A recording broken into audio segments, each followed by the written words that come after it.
Hello, this is JY83, and this is a brand new video on my channel. And today, as you can see from the title and thumbnail, it's going to be the F1 2020 predictions for the Drivers' Championship in Formula One this year. And yeah, it should be an interesting season. Obviously, it's quite a follow-on from 2019, really, as the big rule changes are coming in 2021. So it will be fairly similar, I think, overall. But yeah, let's get straight into it. And I'm going to be starting off with, predictably, the back to 20th place Nicholas Latifi in the Williams. Obviously, his rookie season, the only rookie on the grid. I don't expect much from Williams or from him, really. He's a bit of a pay driver, but an okay pay driver. He obviously finished second in Formula 2 last year, so a little bit better than Kubica, I reckon. I'd be very surprised if Russell gets another whitewash in qualifying, for instance. But yeah, I don't expect much from Latifi, but I do expect that he'll not be outclassed by Russell, but obviously it's very hard to tell, as the car last year at least was so far off the pace, and I kind of expect something similar to happen again. But yeah, into the 19th place in the championship is going to be George Russell, the other Williams, who I do rate him pretty highly. Obviously, he beat Albon and Norris, to the F2 title in 2018. So he's clearly got the potential, but obviously is completely hampered by being in that Williams. I don't expect much from them. I'd like to think they'll get a few points, but I'd be a little bit surprised. As the car this year is basically an evolution of last year's car, which was absolutely awful. So yeah, maybe a rough season for Williams, but yeah, the drivers are going to occupy the back two positions in the championship in my predictions. And yeah, let's move on to the 18th place driver, which I've put as Romain Grosjean, the Frenchman, who I'm not quite sure is how he's even on the grid, to be honest. Maybe it's just to make Drive to Survive a bit more interesting, but who knows. Yeah, the Haas car, again, is going to be an evolution of last year, I think, which means that it will be atrocious to drive in the races. The tyres did not switch on, or when they did switch on, they overheat within like a lap. So it would be an absolute nightmare for Haas to try and achieve anything again this year. I feel like Grosjean last year only got, I think, 8 points, and 6 of those came at a very abnormal race at Germany. So realistically, if you discount in any normal race, he got 2 points across the whole season. I can't expect something similar. I'd almost expect him to be battling Russell in some ways, but yeah, Grosjean, I'm pretty sure this will be his last year in F1 as well. Not the best, but I hope he does better. I do like the guy, but I just don't see it happening. And then 17th, Antonio Giovinazzi, the Italian in the Alfa Romeo, in his second full season. I don't rate him that highly at all. He's like 25, I think. Again, I feel like Grosjean, he got something like 4 points before that crazy race at Brazil last year. So he's all right in qualifying, but then his race pace, he just seems to fall off so much. So I can't expect something similar. Obviously, he'll be a little bit better than last year because he's got a year experience, but I really don't expect much. And Alfa Romeo it's almost like they're at the bottom of that really tightly packed midfield. But the likes of Kimi Räikkönen can get a bit more out of the car, I feel like, compared to Giovinazzi, which is why I've put him down in 17th. I don't expect him to be awful, but yeah, 17th is where he's going to end up in my predictions. And now the next driver, the teammate of Romain Grosjean, is Kevin Magnussen in 16th place in the other Haas. I do think he's slightly better than Grosjean. He's definitely more consistent and can get on with a car when it's not doing quite what you want it to. And he's obviously quite good at overtaking as well. He's a little bit dangerous, some would argue, at overtaking, but I do think he's decent, but not the best. I don't think the Haas lineup is anything to write home about, really. Magnussen is going to be 16th. I expect him to pick up quite a few points. Obviously, we saw last year in the likes of Spain and quite early season, I know he finished like 6th in Australia. So on those kind of tracks where it's quite hard to overtake, but yeah, qualifying matters a lot, then the Haas does tend to do quite well, so maybe he can pick up quite a few points in those kind of races and then haul himself up the championship order up into where I've put him in 16th, which isn't where they want to be, but I'm sure he'd take beating someone who isn't a Williams or his teammate, to be honest, if that does come to fruition. And now the next driver, it's going to be Danny Kvyat in the AlphaTauri, not the Toro Rosso, this year. The new livery, which looks very nice. I've put Kvyat in 15th place because from when Gasly and Albon did that swap after Hungary before Belgium last year, Kvyat was then like on the ropes the rest of the season. I feel like he was making a lot of mistakes, crashing people off every week, it felt like, and yeah, didn't do anywhere near as well as Gasly. Obviously before that, early season, he was impressive, but then I was against a rookie teammate, so you kind of expected that of him.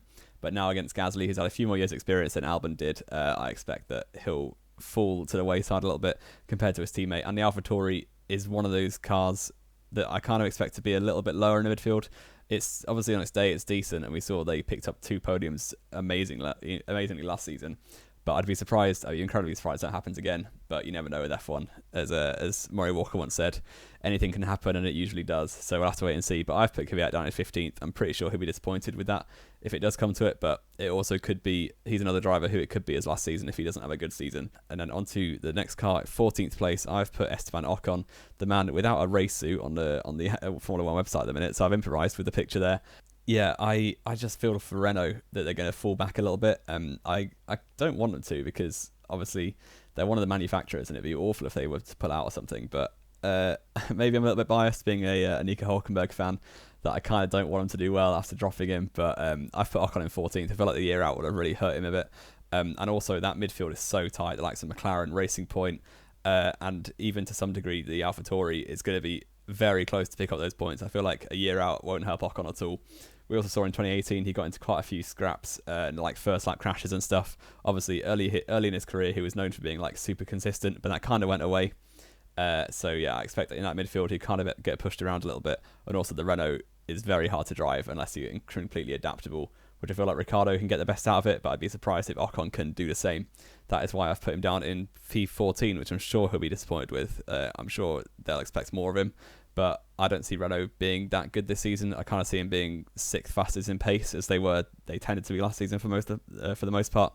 That is why he's in P14. And now on to 13th place, I've put Kimi Räikkönen, the man who is into his 40s now, but still going strong. I do really like the guy. He's a very consistent driver, and I feel like a lot of people underestimate how decent he was in the second half of last season. Obviously, people say, "Oh, he didn't get any points from Belgium until Brazil," or something like that. But realistically, Belgium he qualified like 6th, and then got into an unfortunate incident at turn 1, and then Singapore he was running in the points and Kvyat blew him up. The car had no pace in like most of the races around that time.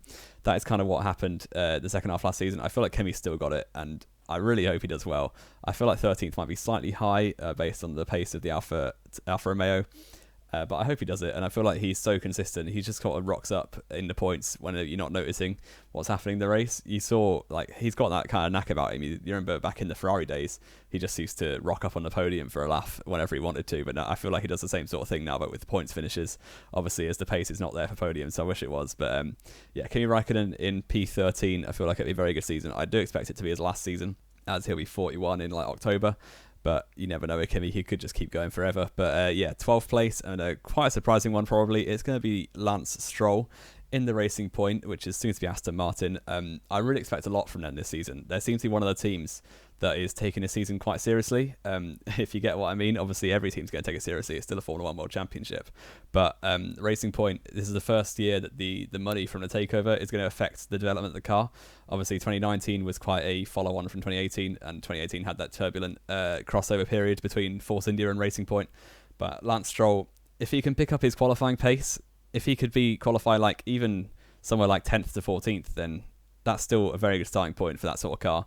And his starts are always really good. He's so consistent with those. Obviously, it wasn't the best season from last year, other than that surprising 4th place in Germany. But he's getting more and more experience. I think he's the second youngest driver on the grid. So yeah, I do expect a lot from that team. I feel like 12th might be a slight over-exaggeration of where he's like to finish, but I want to see him do well. Obviously, he's a young guy. A lot of people like to hate him.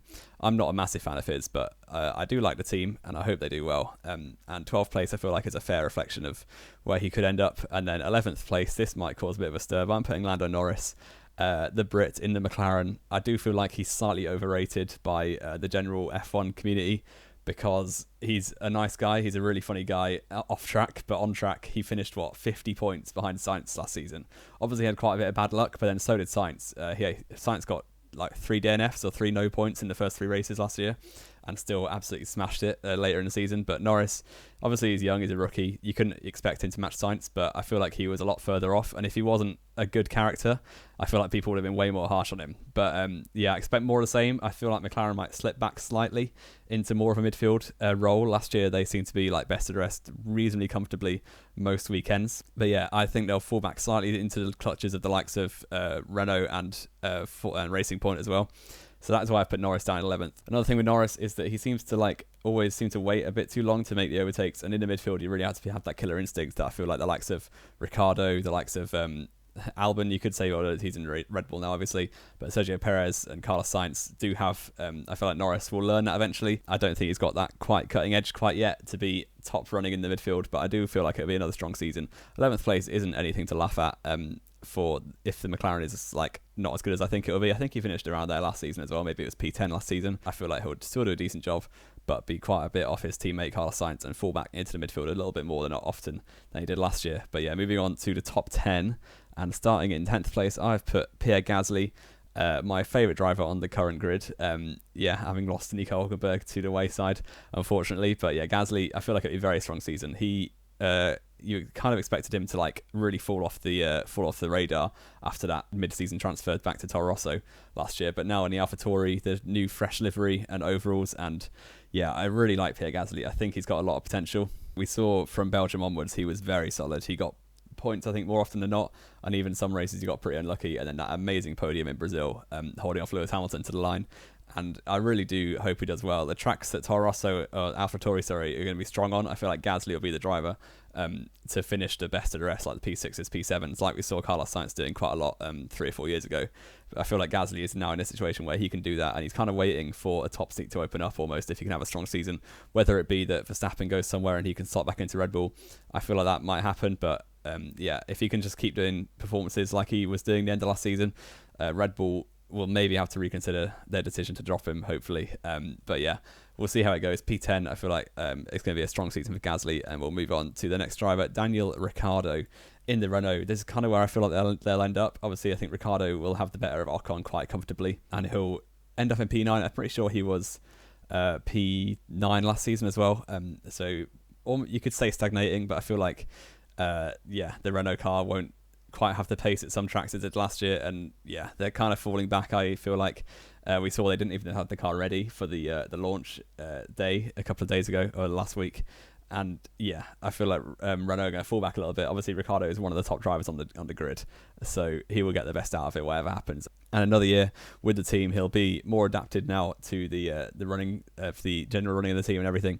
So he will be P9. I feel like picking up points all the time, and yeah, it'll be a pretty decent season. Obviously, all you can do in F1 is beat your teammate. So if he does that as comfortably as I've predicted, then I'm pretty sure he'll be satisfied. But obviously, he does deserve a top seat.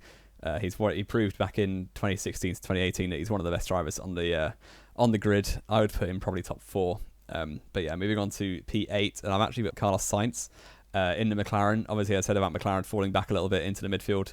I feel like Sainz will still deliver those very strong performances, like best of the rest. I think he was F1.5 champion, if you will, last year. But obviously with the driver switch, I think he finished 6th in the championship overall, which is very impressive to beat Albon and Gasly when they both had like half a season in a Red Bull. Very strong performances last season from Carlos Sainz, obviously. I've put him a couple of places lower this year, 8th place, but obviously I feel like the McLaren might fall back slightly, as I've said, and 8th place will be kind of where I think it'll end up. Obviously, we saw him pick up that podium in Brazil after the penalty for Lewis Hamilton. I would like to see him back on the podium again. He's a driver I rate fairly highly. I don't think he's the top echelon of F1 because we saw he got pretty trounced by Verstappen, and then Hülkenberg also beat him in the Renault. But I do feel like the McLaren is a very good home for him, and he should stay there for quite a while. And yeah, Carlos Sainz in 8th place. I think he'll be satisfied if the McLaren isn't as quick as I'm predicting. Obviously, if it is, he'll want that P7 to be the best of the rest once again. But 7th place, I've actually put the Mexican Sergio Perez, which maybe is a little bit surprising. He's just so consistent. He's been with that team since 2014. I think it's the second longest driver behind Lewis Hamilton to have stayed at his current team. And as I was saying with Stroll, I do feel like the Racing Point will make a good step forward this year, and they've got those Mercedes power units, which are very reliable and pretty decently quick. So I kind of expect them to have it an all-round good season, really. Racing Point, I feel like the constructors' battle between Racing Point and McLaren will be very interesting throughout the season, and even Renault if they can do a little bit better than I'm predicting. But the midfield will be so tightly packed that I feel like anyone could really finish 7th. But I've put Perez there just because of that experience of driving in the midfield. He always delivers. He's so consistent, and really, he's never really got a chance in the top team. Obviously, with McLaren, but they didn't have the pace to fight for anything that year. And he's grown so much as a driver since then. And I think he's in his 30s now. With a young teammate to keep him honest, I feel like Perez really knows that team inside out. Obviously, he's been there so long that, and he's been in the midfield for like his entire career, that experience and that pace and consistency can only land him in a high up place in the midfield, which is why I've put him in P7. Best of the rest. It will be a very good season for Perez. I think it's been a few years now since he finished in that 7th in the championship. But yeah, moving on to the top 6, the big 6, obviously starting with Alex Albon, the Thai driver, who I do like him, but I feel like he's not much different to Gasly really in terms of pace. Obviously, Albon showed a bit more overtaking ability towards the end of the back end of last season, and he definitely should have had a podium in Brazil until Hamilton took him out, and we know the rest from there. But yeah, I do feel like he'll pick up maybe 1 or 2 podiums. Depends on the pace of Red Bull really and the consistency of the other top 5. But yeah, I've put Albon in P6. I don't think he's got the pace or the consistency of the rest of the drivers in the top 5. So yeah, that's landed him in 6th. Pretty simple, really. And now P5, I've put Sebastian Vettel, the 4-time world champion. On his day, one of the best on the grid. We saw Singapore last year, that undercut, those first few laps, overtaking the traffic, incredible. And if he can deliver that more consistently, there's no reason why he can't finish top 3 in the championship, really. But we also saw last season so many mistakes. Whether it's just a high pressure situation in Ferrari of like always wanting the results, and also now he's got this up and coming young driver who's kind of showing up a little bit in his teammate Charles Leclerc. Maybe you could argue a little bit he's a little bit past it. Obviously his glory days are well gone now.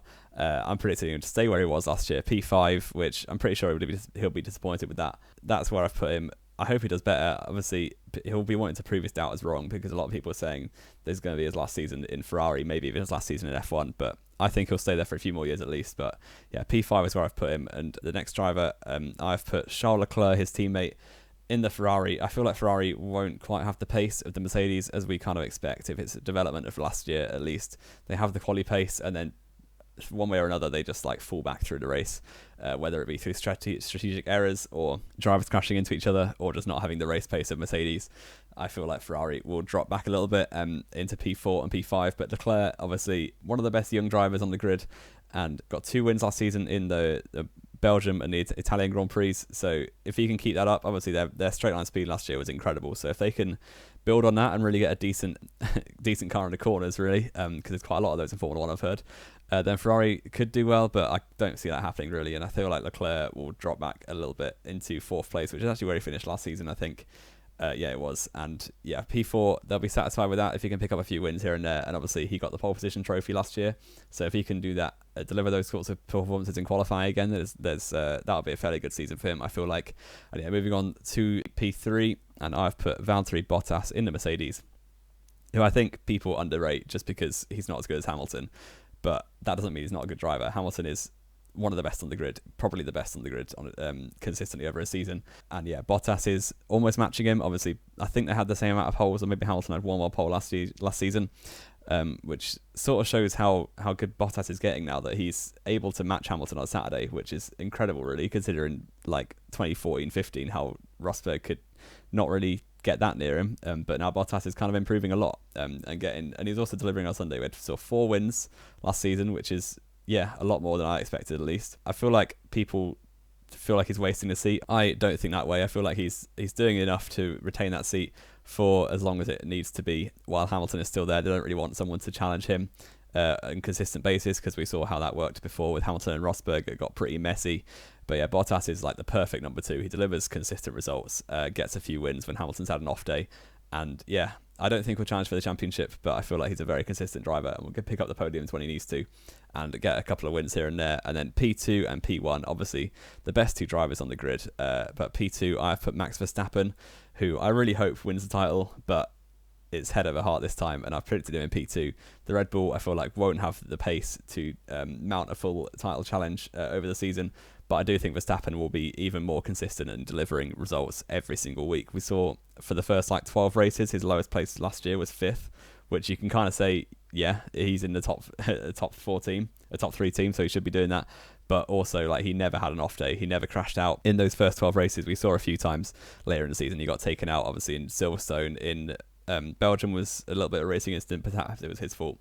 And then we saw, obviously, got taken out by Leclerc in Japan, which is unfortunate. And yeah, he got 3 wins last season. I feel like he'll continue on that same trajectory, really just improving more and more and hopefully delivering the title. But I've put him in P2 because it's, as I said, head over heart. and Verstappen is not quite, or the Red Bull team is not quite ready to win a title yet, I don't feel like. But 2021 and onwards, I feel like they'll be really pushing Mercedes.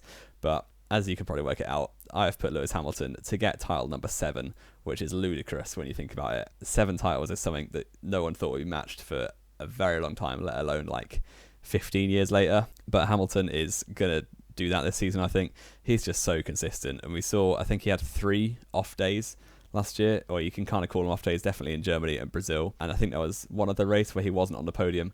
That might not be quite right, but I think there was not many races at all where he was off the podium. He's going to just do that again. I feel like he's like the F1 postman. He just always delivers the results that you expect. And yeah, another title coming Hamilton's way. And Mercedes, I think, will get their 7th in a row as well. 7th Constructors title. Hamilton to take home the title. I think it will not be a whitewash, but I do feel like he'll win it quite early on. Maybe in like 2 or 3 races from the end, I feel like Hamilton is going to take the title.